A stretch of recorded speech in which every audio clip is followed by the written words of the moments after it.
Okey, apakah cabaran yang paling berat semasa anda meneruki SPM? Cabaran paling berat first kali kalau bagi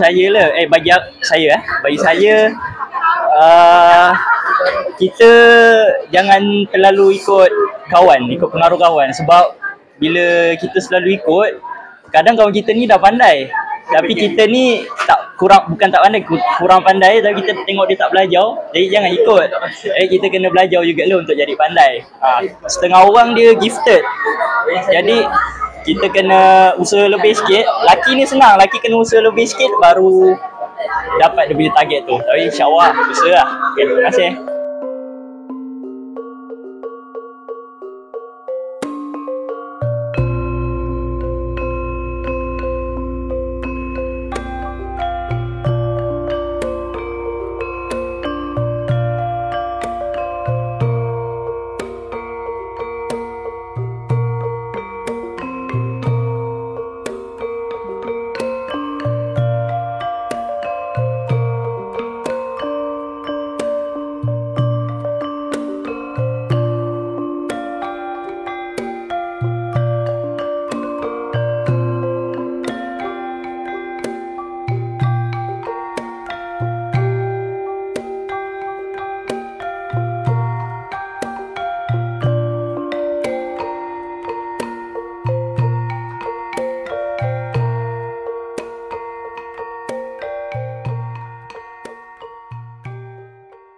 Okey, apakah tips untuk mendapatkan kelulusan yang cemerlang dan apakah pesanan untuk batch 08 yang akan meneruki SPM pada tahun ini? Okay.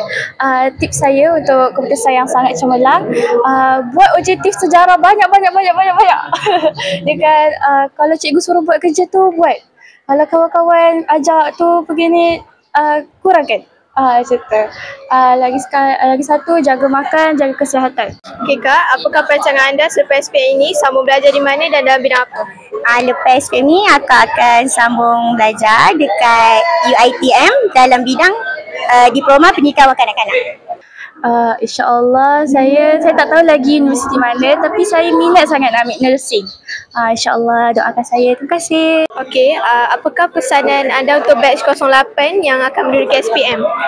Pesanan saya untuk batch 08, korang belajar rajin, jangan main-main, jangan cikgu, beradab. Time ada masa enjoy, time belajar. Pesanan saya 08, awak punya masa sangat singkat. Awak tolonglah ambil fokus.